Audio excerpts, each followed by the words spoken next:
한신대에서 공부했던 고려대 교수를 하고 한신대 공부하고 원광대에서 뭐 한의사 한 그 도올 뭐 태권도 철학 갈 때까지 그 전에 책들은 다 도올 책을 다 읽었거든요. 근데 이 도올을 저는 파시스트라고 합니다. 지명이대로 하늘이 내린 사람이라고 하잖아요. 저는 도올을 파시스트로 규정합니다. 참고로 도올을 저는 우익 파시스트라고 규정합니다. 걔는 좌익 파시스트가 아니에요. 우익 파시스트예요. 도올은. 여러분 참고하세요. 도올 책 읽으면서 잘 생각해보세요. 파시스트는 도올처럼 생각합니다. 네. 또라이예요. 또라이. 파시스트입니다. 주변에서 뭐 도올 갖고 뭐 얘기하는 사람은 또래예요. 또라이예요. 또라이. 파시스트. 저 참고로 그렇게 생각하고 있습니다.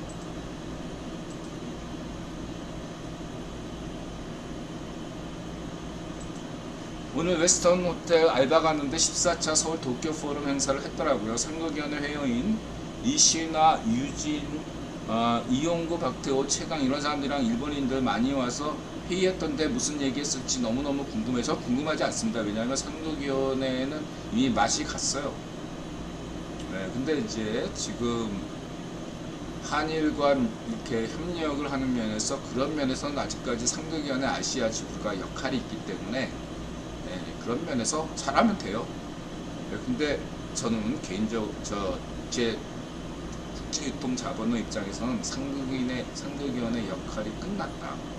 상극위원회 아시아 지부가 다시 활성화된다는 것은 대한민국에 굉장히 불행한 결과를 오죠. 왜냐하면 운전비를 임명한 것도 반쪽 노면을 임명한 것도 이 상극위원회 아시아 지부가 임명한 거거든요. 추천을 해서 상극위원회 아시아 지부를 장악했던 것이 반쪽 압이기 때문에 반쪽 압의 의도에 따라서 그렇게 만들어졌는데 상극위원회 현재는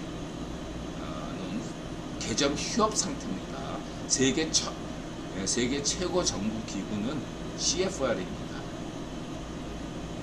참고하시기 바랍니다. 물론 데이비 록펠러 시대에는 상극위원회가 세계 최고 정부 기구였죠. 그래서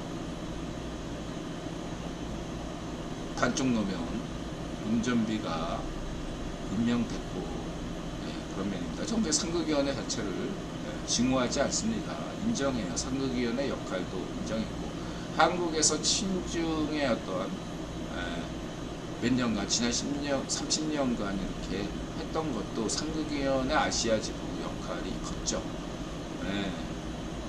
근데 그 역할도 끝났잖아. 지금 반중의 시대예요. 한국에서 상극위원회 친중의 친중의 분위기가 컸던 것은 전국파나 메콩 시파르 덕분이 아닙니다. 메콩 시파르도 자기가 중국 주석됐을 때 누구한테 인사가 가냐면은 일본 일왕한테 인사하러 갑니다. 등소평도 아마 일본 일왕한테 인사가 갔어요. 그러니까 중국에서 지도자가 되면 국원이 임명하잖아요. 모택동을 임명한 것도 국기본이고 등소평을 임명한 것도 국기본이고 메콩 시파를 임명한 것도 국기본인데 이 중국 지도자들이 파시스트들이 등소평은 파시스트가 아니죠. 지도자를 임명하면 일본 일왕한테 인사하러 갑니다. 그런 관례가 있다는 거 여러분들 참고하시고요. 이제는 여러분들은 상극위원회에 대해서 이렇게 걱정하지 않으셔도 된다고 저는 자신 있게 말씀드릴 수 있겠습니다. 다만 상극위원회 역할이 있어요. 이렇게 말씀을 드리고 싶고요. 이따가 외교 부분에 대해서 얘기할 때 조금 더 한 번 더 얘기를 하겠습니다.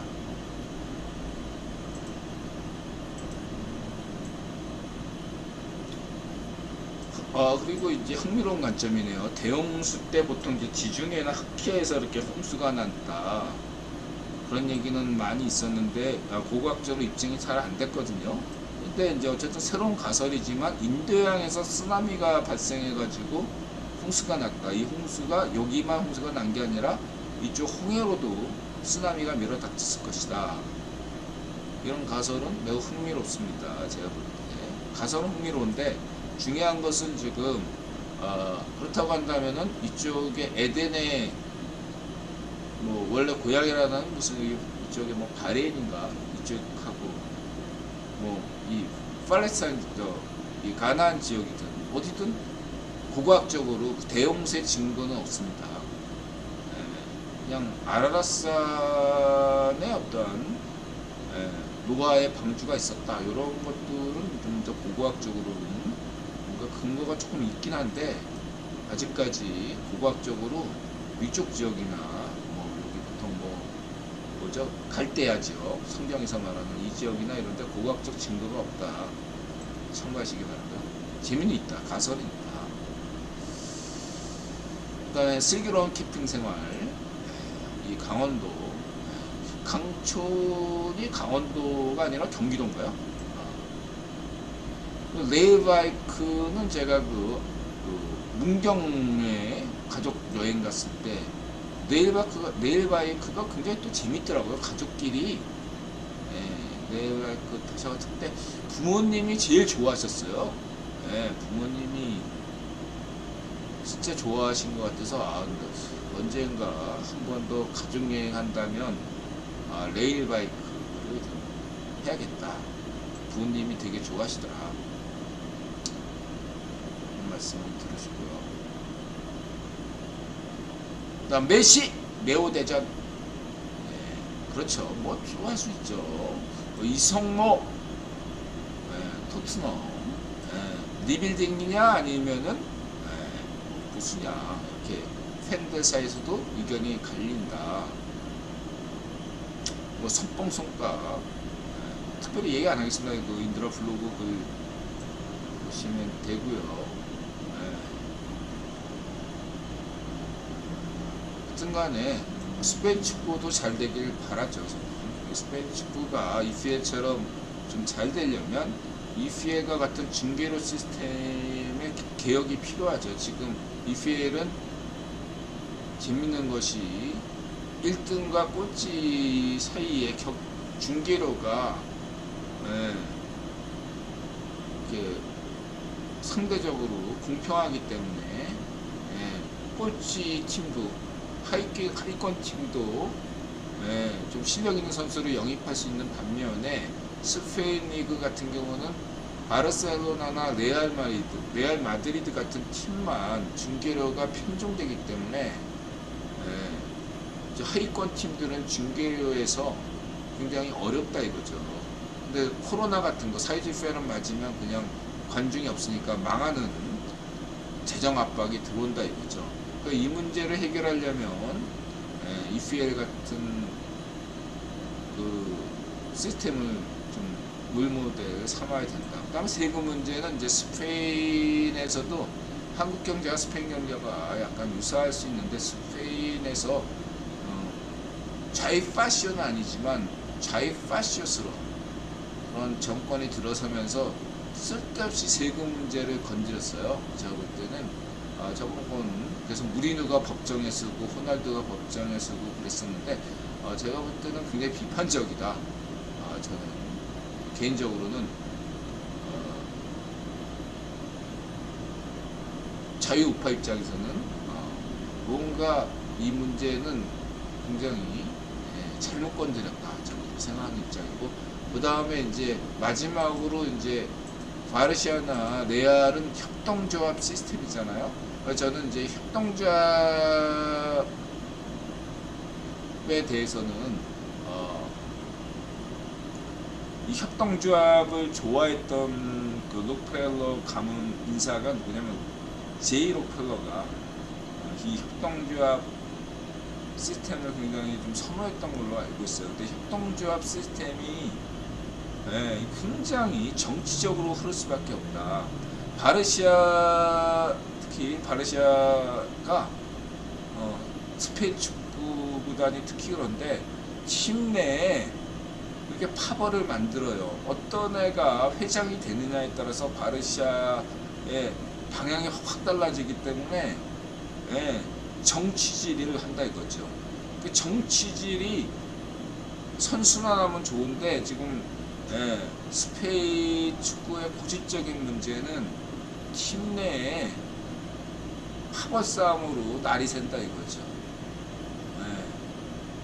그 파벌 싸움의 근본적인 원인은 협동조합 시스템에 있어요. 네. 책임을 지지 않아요. 협동조합 시스템에서는. 그리고 정치질이 극심해서 능력보다 정치질이 그 사람의 어떤 진급이나 선수 생활을 결정한다면 또 다른 신분제고 또 다른 라인의 강요죠. 그래서 협동조합의 이점은 분명히 있지만은 이런 정치질, 우중정치, 실력 있는 사람을 깎아내리고 자기 라인에 있는 사람을 라인 그 선수로 베스트 11에 세우는 방식으로 운영하다 보면 팀이 언제든 망가진다. 여태까지 바르샤가 그런 어떤 팀 내 정치질에도 불구하고 살아남을 수 있었던 것은 메시아 같은 천재적인 축구 선수가 있었기에 가능했던 건데, 메시조차도 어렵게 된 거죠. 스페인의 좌파시스러운 정권이 들어선 데다가 바르시아의 문제가 드러났고, 메시도 전성기 때의 모습을 보여주지 못하면서 이 문제들이 다 노골적으로 터진 거라고 저는 보겠습니다. 그래서 이러한 스페인 축구에 미래가 있겠나. 그래서 그러한 대안은 저는 슈퍼리그밖에 없다 생각하고 있습니다. 스페인 축구리그 잘 되길 바라고요.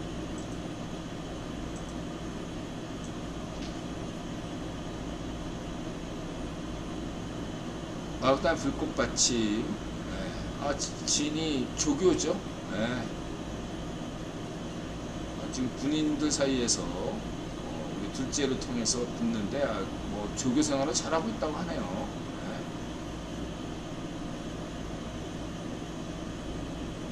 그다음에 OK 팝에서 이렇게 재밌네요. 프레드서. 그래서 트렌드를 알아야 된다. 진영이 옆에서 같이 작업하는 것만으로도 안다 이거죠. 나만 잘해서 이렇게 하는 게 아니라 그 전체적인 박진영이가 춤도 잘 추고 노래도 잘하고 작사 작곡도 잘하지만 또 잘하는 게 그런 경영 마인드를 안다 이거죠. 또 대부분의 작사 작곡들은 경영 마인드가 없다 이거죠.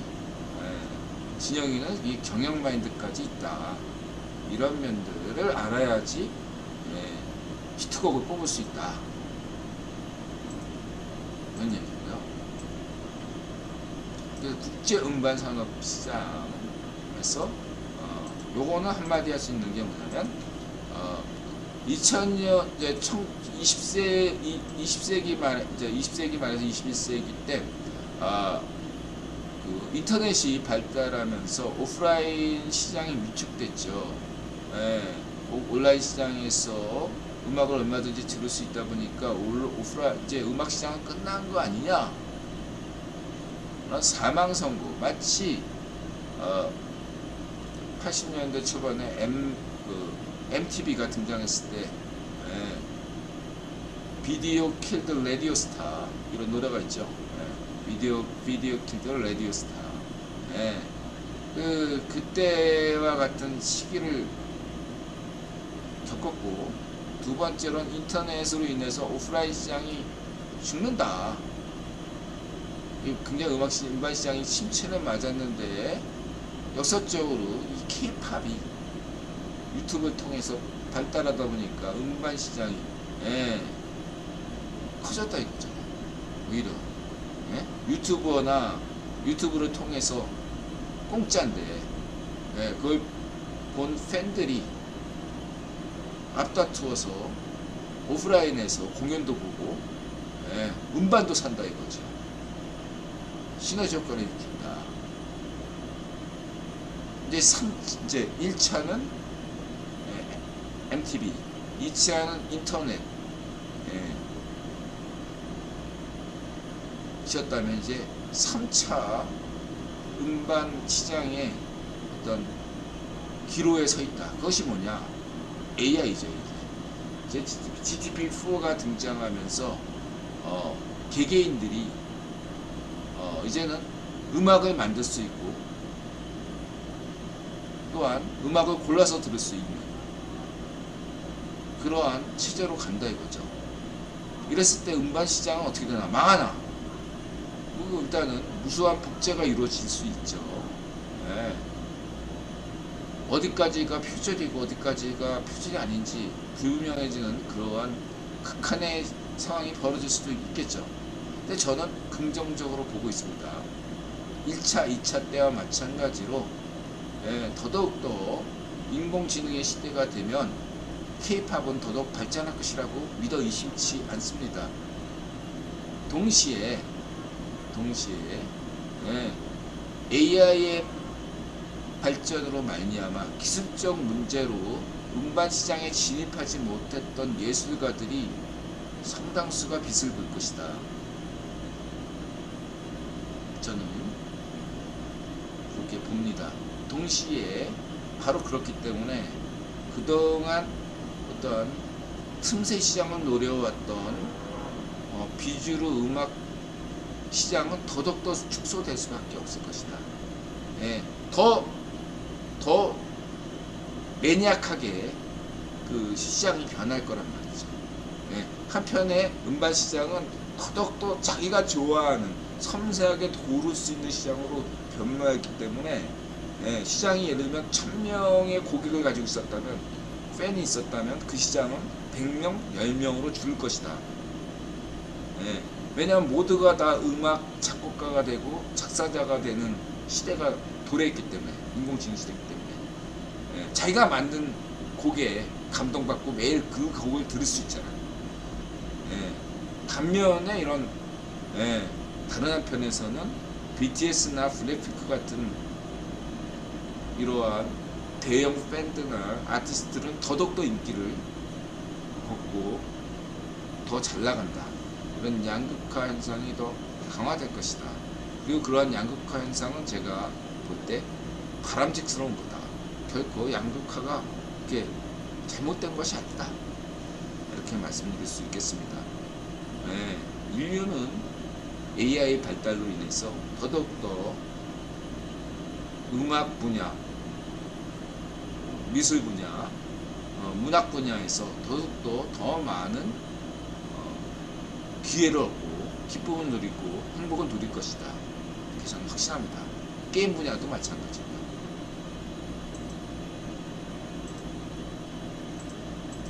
어쨌든 저작권이 문제겠죠.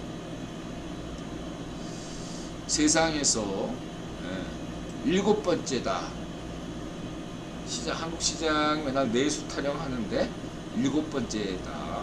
참고하시기 바라고요. 근데 스포티파이의 그 150권, 스포티파이와 그 유튜브 차이는, 스포티파이는 주로 시장 이용자들이 미국, 유럽, 남미, 중남미 이렇게 되고 있고요. 그런데 아무래도 스포티파이의 어떤 이용자들은 듣는 중심, 보는 중심이 아니라 최근에는 이제 유튜브를 의식해서 동영상도 시각적인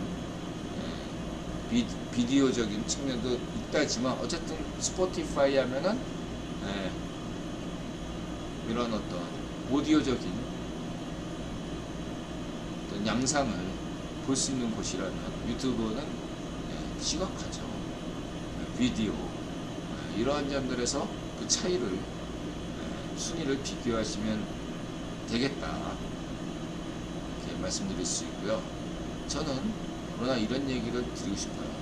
어쨌든 스포티파이도 좋아하지만은 결국은 음악 어느 분야든 문학이든 미술이든 음악이든 다 종합 엔터테인먼트로 간다.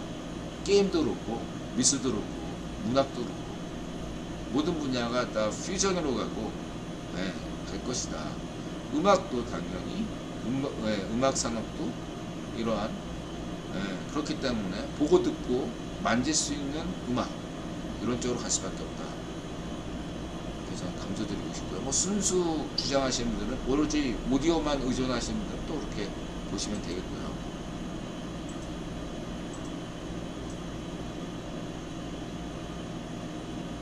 이제 이분이 뭐 K-팝들은 왜 이렇게 그 쪽수가 많은 그룹이 됐을까 이런 얘기를 했는데, 이분 이제 이따가 얘기하고요. 하여튼간 제 기준은 BTS 지민 최저 조회수 히트곡 12위를 기록하고 있죠. 그것보다 조회수가 높아야 된다. 두 번째는 조회수가 5천만 넘어야 되는데, 이 기준은 6월 말까지 정형하고 7월 등 새 조건을 추가하겠습니다. 그런 기준에서 현재 보면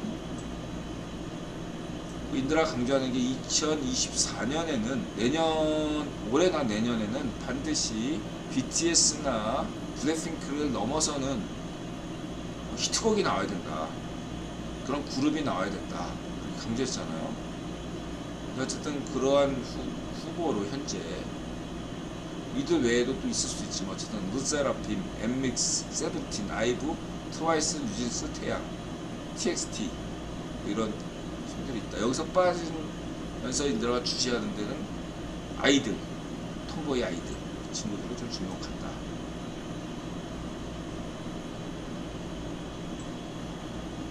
말씀드리시고,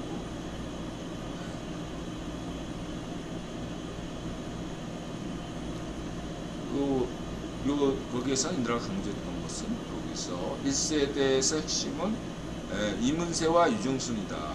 이문세가 왜 중요하냐?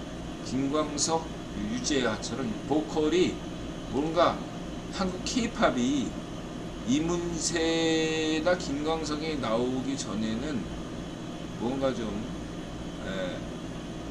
촌스러웠다 라고 할까요? 근데 이문세 노래가 나오면서 또 한국 팝이 고급진 느낌을 갖추었다. 물론 인드라 조용필도 좋아하는데, 조용필까지만 하더라도 그렇게 그 한국 팝이 고급지다 라는 생각은 아닌데, 조용필도 후반으로 갈수록 조용필 노래도 서울 같은 곡도 굉장히 좀 고급진 곡인데, 어쨌든 그 고급진 그런 어떤 느낌을 한국 팝이 갖지는 못했었는데, 어쨌든 90년대 들어오면서 이문세도 뭔가 고급지다, 클래식을 전공한 사람들에게도 뭔가 한국 팝이 귀에 들리더라, 이런 얘기를 주변에서 많이 들었어요. 그래서 보컬적인 측면에서 이문세, 김광석도 있는데 김광석 좋아하잖아요. 18번 무대가 일어나잖아요. 김광석도 이렇게 클래식 전공한 사람들한테 좋은 평가를 받더라고요. 그러니까 그렇게 조그맣게 얘기하는데 그 노래하는 발성이 끊이지 않고 사람들한테 굉장히 잘 들리고 호소력 있고, 그렇게 노래하기가 쉽지가 않은데 굉장히 잘 부르는 스타일이라고 하더라고요. 그렇게 이제 클래시컬한 사람들한테도 인정받는 그런 어떤 시대가 90년대부터 본격적으로 열렸다. 그런 면에서 저는 이문세를 90년대 대표 가수라고 보고 있고, 또 한 사람이 바로 유승진이죠. 춤이죠. 춤이잖아요. 서태지와 아이들도 있지 않냐 했는데, 서태지와 아이들은 그냥 인드라가 박남정이다, 뭐 소방차다, 이준호다, 그런 수준이었어요. 서태지와 아이들의 춤이 특별히 잘 춘 춤이 아니거든요. 제가 볼 때. 저는 고등학교 때 저용매 행진 그때 나왔던 누구야? 동기가 한 명 있었잖아요. 갑자기 또 이름이 기억 안 나네, 그 친구. 그래서 고등학교 때부터 춤추는 친구들을 봤기 때문에 서태지와 아이들이 그렇게 춤 잘 췄다, 그런 생각보다는 현진영이다, 뭐 인터넷은 놀았구나, 그런 생각했지 잘 춘다는 생각을 한 번도 해본 적이 없어요. 저는 뭐 서태지 곡들이야 뭐 표절음이가 많지만 그것도 그냥 넘어갈 수 있고, 저 서태지 아이들 좋아합니다, 참고로. 근데 이제 제가 충격을 먹었던 건 유승준이다. 예, 춤이면 춤, 노래면 노래. 하여튼 간에 제가 충격을 받았어요. 여태까지 제가 생각했던 댄스 가수라는 개념을 확 바꾼 가수가 유승준이에요. 서태지와 아이들도 제 댄스 가수라는 개념을 못 바꿨어요. 그러나 H.O.T도 마찬가지죠. 뭐 H.O.T 팬들이야 H.O.T가 역사를 바꾼다 이렇게 저한테 주장했지만 저한테는 끄떡없는 얘기였고, 저한테 댄스 가수라는 개념을 바꾼 가수가 유승준이었다. 이 친구는 그냥 정말로 진짜 잘 치는구나 춤을. 예, 노래도 잘하고. 이런 가수가 있나. 저렇게 열심히 엄청나게 춤추면서 이렇게 노래가 가능할까? 예, 립싱크가 아닐까? 상당수 아이돌들은 립싱크 하잖아. 저거 소화 못 하거든요. 유승준처럼 하면 이제 호흡곤란이 일으킬 텐데.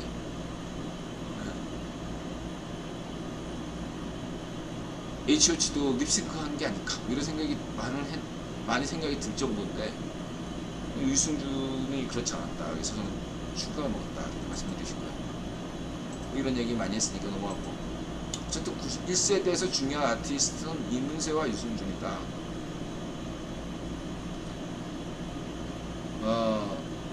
쪽수가 많아진 건 그 일본의 그 위파쇼 성향의 아티스트 아카바 에 만드는 게 탓이죠. 그래서 J-팝 영향을 많이 받은 거고요. 다만 J-팝과 다른 것은 한국에서 힙합 문화가 발달해가지고 일본은 힙합 문화가 락 문화가 주류기 때문에 래퍼와 백댄서 비중이 커지다 보니까 어떤 행사 하러 나갈 때 매번 그 백댄서를 바꿀 수가 없잖아요. 거기다가 또 백댄서 인기도 굉장히 커졌어요. 래퍼 인기도 커지고 그러다 보니까 역할 분담이 자연스럽게 이루어지면서 나왔다. 그래서 이 세대에서 가장 중요한 아티스트는 인도라는 슈퍼주니어로 본다. 쏘리쏘리. 최초의 국제화 아티스트가 슈퍼주니어다. 자, 3세대에서 중요한 것은 싸이, BTS, 블랙핑크죠. 그래서 이렇게 대형화되는 것은 역시 J-팝 영향을 받았긴 했지만 날로 늘어나는 연습생 등과 이들에 대한 투자와 재정을 고려한 거다. 간단하게 생각하면 그거예요. 축구팀에 들어가서 근데 실력이 어중간해. 근데 학부모들 입장에서 돈 많이 들었어. 투자 많이 했어. 기획사도 투자 많이 했어요. 그럼 이제 학부모들도 본전 생각나고 기획사들도 본전 생각나잖아요. 가장 좋은 게 뭐예요? 축구에서 4강 가는 것처럼 연습생들의 꿈은 뭡니까? 데뷔라도 해보자는 거 아닙니까? 데뷔는 시켜줘야 되는 거 아니에요? 그러한 어떤 재정적인 문제가 가장 큰 거죠. 근데 저는 이거는 J-팝이나 K-팝 모두가 이거는 소비자를 무시한 생산자 중심의 발상이기 때문에 실패할 수밖에 없는 프로젝트다. 이렇게 저는 보고 있습니다. 실패할 수밖에 없다. 실제로 일본에서는 실패했고요. 그러니까 이거를 더 실패한 그 프로젝트를 계속 이어가기 위해서 했던 방식이 J-팝에서는 어떤 식이냐면 팀 내, 아키바 내에서 순위를 정해가지고 팀 내 갈등을 일으키는 방식이에요. 그래가지고 누구지? 그 친구 르세라핌에 있던 친구 카지야인가? 카지야 말고 또 한 친구가 어떤 친구죠? 기억이 갑자기 안 나는데 일본에서 그러한 멤버였는데 늘 자기 같은 팀 친구들이랑 경쟁해야 된다는 압박감 때문에 굉장히 시달렸는데 한국에 와서 해보니까 그런 걱정을 안 해도 돼서 굉장히 기분이 좋다. 이런 얘기 많이 한단 말이에요. 얼마나 스트레스 받겠어요. 네. 그래서 저는 이것은 실패할 수밖에 없는 프로젝트다. 그래서 이 쪽수를 왕창 늘리는 것은 결국은 실패할 수밖에 없다. 강조드리겠습니다. 이 방송 시청하신 혹시 키 엔터테인먼트 관계자라면 이런 거는 참고하시라 이렇게 말씀드릴 수 있겠습니다. 쪽수는 많아봐야 우리가 이런 얘기하죠. 사람들이 기억도 잘 못해. 한 4, 5, 6, 4명, 5명, 6명 이 정도까지. 근데 뭐 7명 이상 넘어가면 기억도 잘 안 돼요. 4, 5명, 6명. BTS 멤버가 몇 명이지? 4명이나 5명이나 6명, 3명 이 정도가 좋다. 아, 사쿠라가 그렇습니까? 그렇습니다.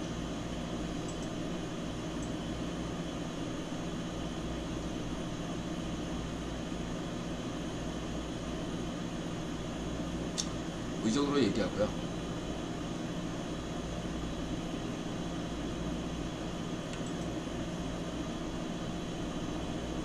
GTV4 과학기술 기본소득제 커즈와이드 마커스 AI 뉴스 머니 네버 슬립 베리타시움 디프디 방구석 과학 닥터3 타임라인의 월드 히스토리 도큐멘터리.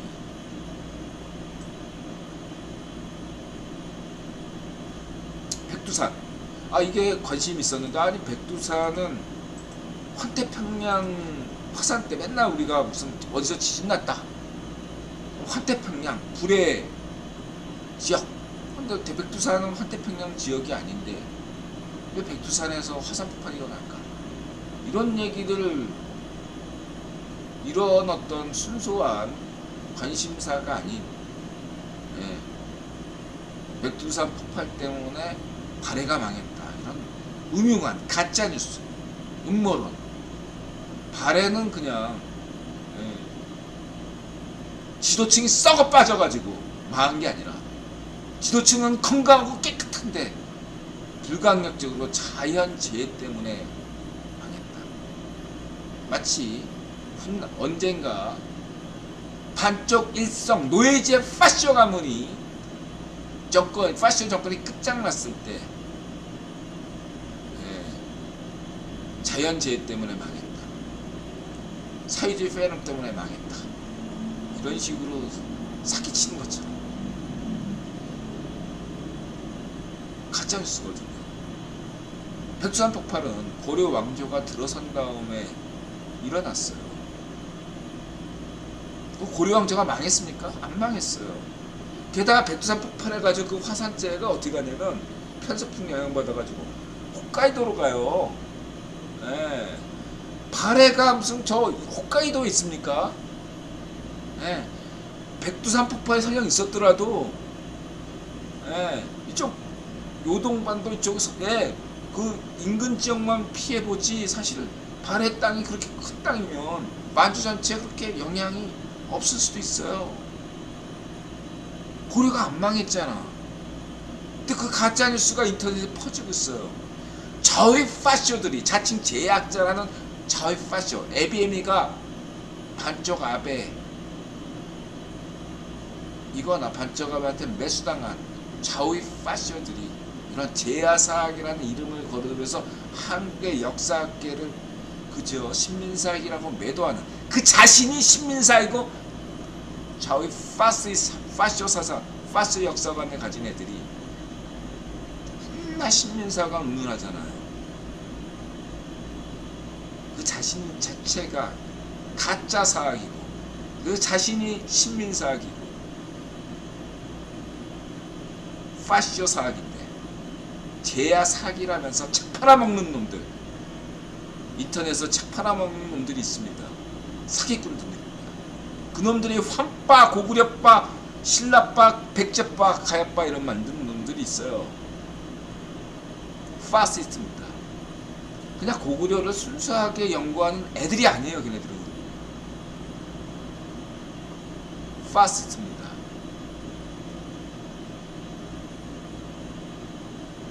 조심하셔야 돼요.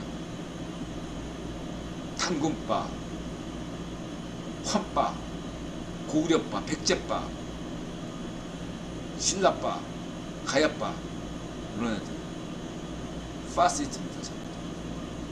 손뽕, 손가락 똑같아요.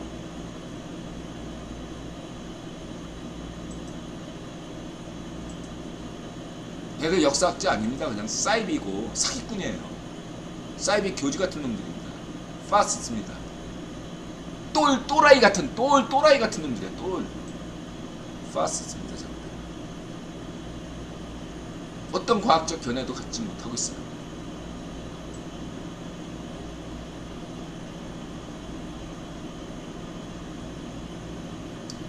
닥터3가 계란 많이 먹어라 참고하시고요.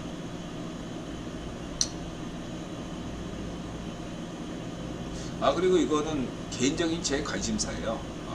보통 기원후 6세기경 536년 뭐 이때 굉장히 한반도나 동북아시아에도 추웠거든요.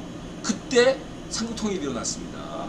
이때부터 신라가 통일신라가 됐죠. 왜 장수왕은 만주를 포기하고 평양으로 내려왔을까?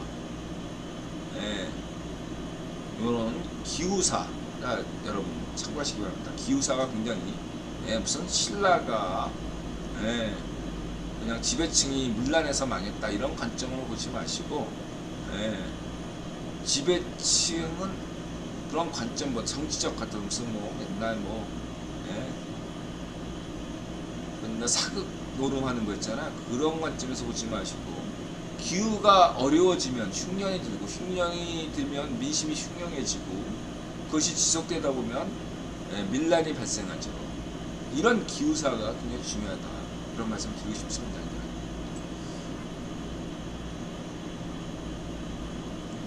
박구석 과학이 100만 년이 흘려도 우주 여행을 할 수 없는 과학적인 이유. 모르죠 또. 인류가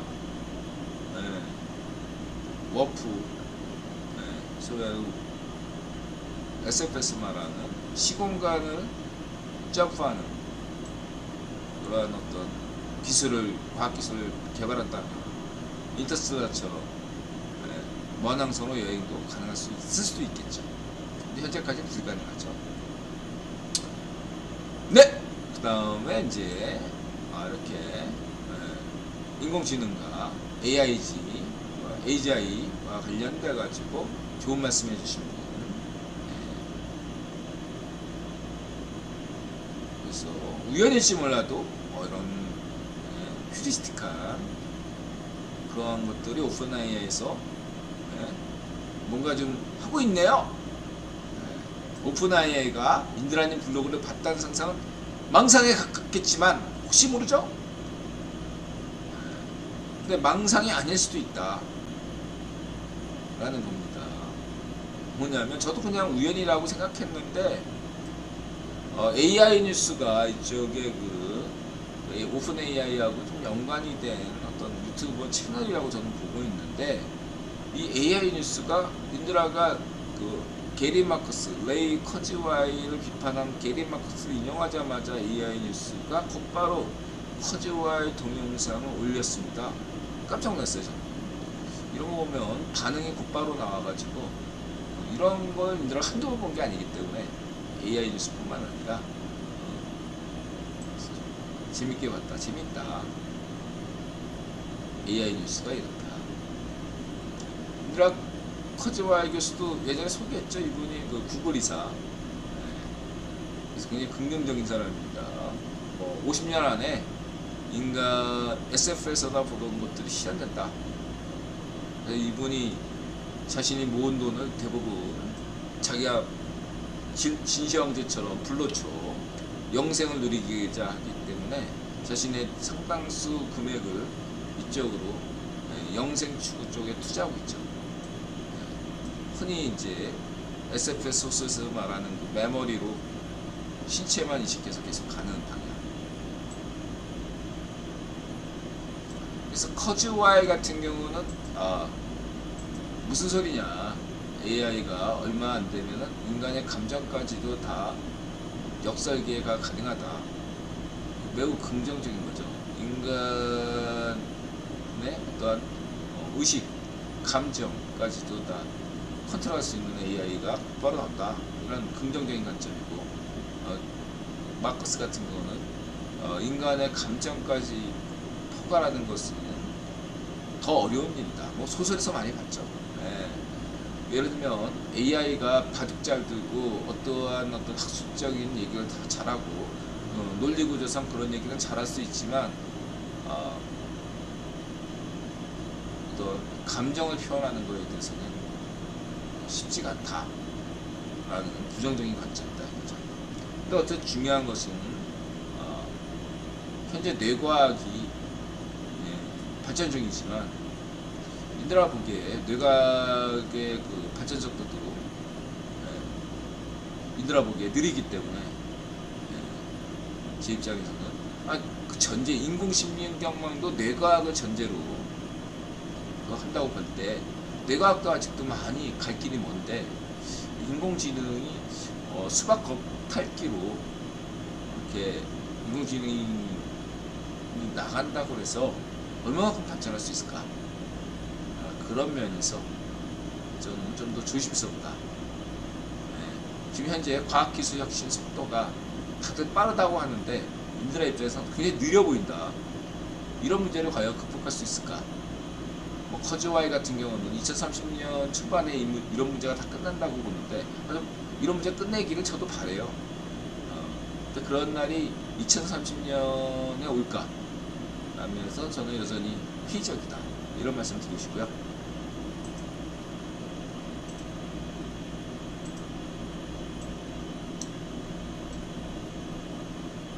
그래서 클루지, 뭐 이런 이런 개념들, 휴리스틱이 뭐냐? 직관, 근거 있는 톱밥이다. 인들아는 엉뚱하면서 일리가 있다. 휴리스틱, 직관 이런 것도 여러분들 참고하시고요. 궁금한 거 있으면 저한테 질문 주세요. 그리고 이거 일일이 다 뭐 이렇게 그냥 인드라가 이런 얘기했다. 인드라가 또 다른 뭐 다음번 방송이나 다음 방송에서 계속 얘기하잖아요. 그냥 이런가 보다. 뭐 억지로 이해할 필요 없어요. 관심 있는 들 보고요. 재미없으면 이 녹화 방송 볼 때 그냥 스킵하시면 돼요.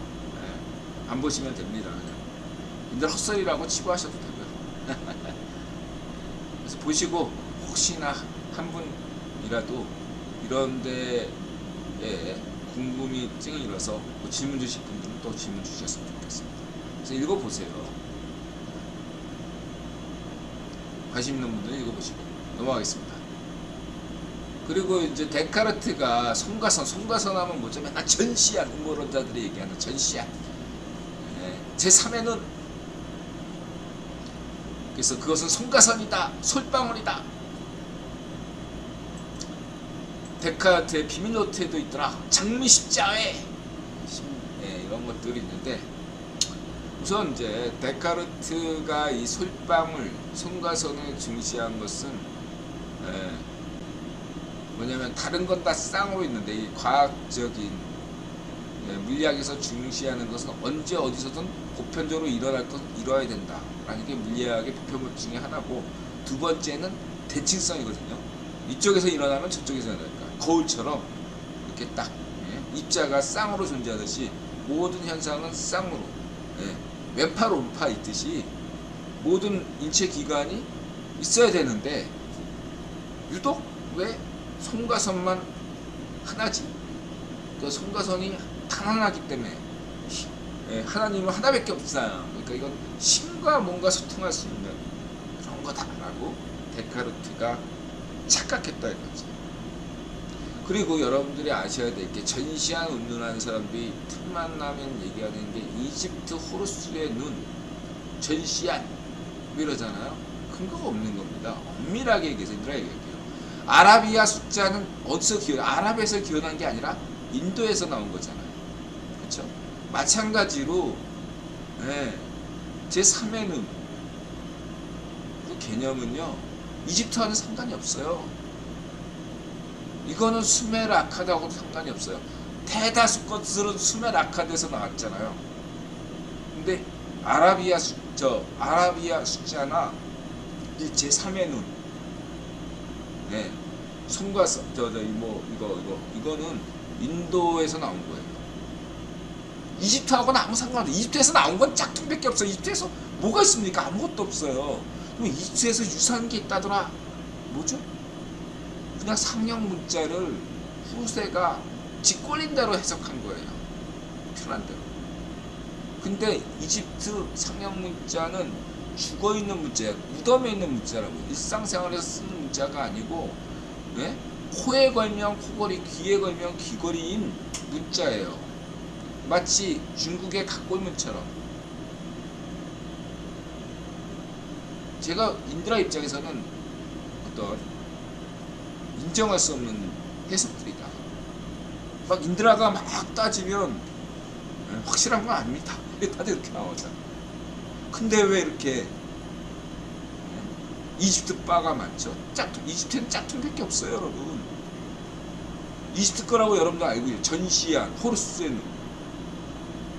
그런 얘기하는 것 자체가요, 다 20세기 선물입니다.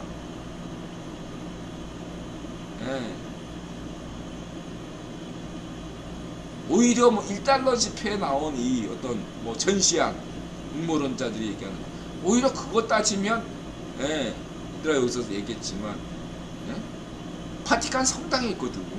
오히려 이건 카톨릭적인 기독교 사상이에요.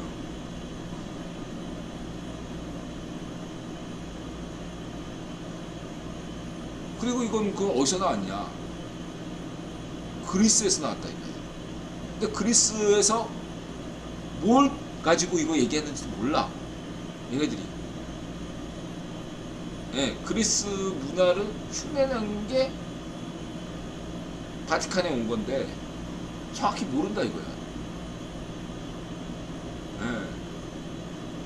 유래를 몰라.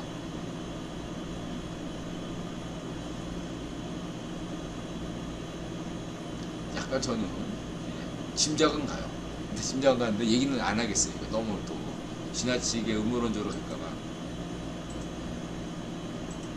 어쨌든 성과선 뭐 저쩌고 하는 거는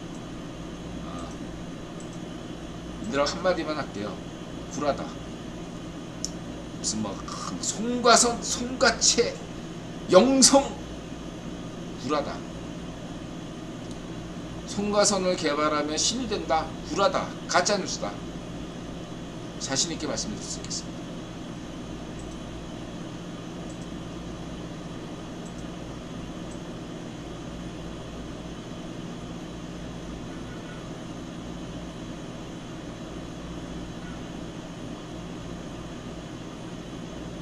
저 힌두교 좋아합니다. 힌두교 싫어하는 거 아닙니다. 힌두교 좋아해요. 하여튼 이것은 중요한 건 이제 베다가 뭐 2500년부터네 그렇게 역사를 뻥튀기 하는데, 베다든 우파니샤드든요 아슈르바니파 사건 이후에 만들어진 거라고 보시면 돼요. 아슈르바니파의 기원은 한 700년에서 600년 사이. 얘네들은 우파니샤드나 베다가 이렇게 만들어진 시기는 제 추론에 따르면 그 이후에요. 붓다건 우파니샤드건 베다건 다 아슈르바니파 사건 끝난 다음이고, 그전에는 인도 문화라고 할 만한 게 없었다. 인도 문화라고 할 만한 건 인드라 문화. 인드라신이 꽉 잡고 있었던 때가 있었는데, 기후 재난으로 인도 문명이 폭삭 망했어요. 한 300년 동안. 그 다음에 기어 나온 게 이제 베다 문화, 우파니샤드 문화 뭐 이런 거죠. 그럴 때 어쨌든 세계 인류에게 기여했죠. 인도가 자랑할 만한 건 숫자를 발명했고, 그 다음에 이런 개념. 세 번째 뭐 이렇게 눈, 이런 어떤 개념은 뭐 이거 갖고 성과선이 어떻고 뭐 어쩌고 하는 건 굴하지만, 이런 개념을 만든 건 긍정적이다 이렇게 말씀드렸습니다. 명상하게 되면 건강은 좋아질 거라고 봐요. 이상한 방식의 요가가 아니라 잠은 잘 자겠죠. 수면에 좋을 것 같습니다. 건강에 좋을 것 같아요. 요가나 명상하면 과격한 거 아니에요.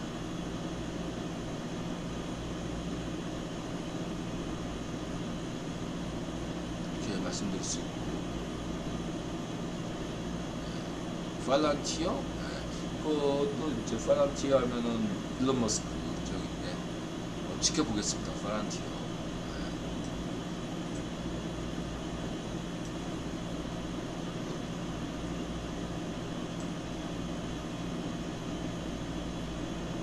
어쨌든 지난번에 사건 나눔 위치, 지난번에서 이게 나눔을 초기화 이렇게 그냥 나눔, 위치로 하겠습니다. 위치. 사건 쪼개라 나눔, 초기화 그렇게 하지 않고 위치 에너지, 위치, 이게 나온 거예요. 5가지만 기억하시면 된다. 사건 나눔 위치, 절대진리, 수메르, 경제성. 한시네요 여러분. 1분 쉬었다가 30분 내로 정치와 경제를 이야기하도록 하겠습니다.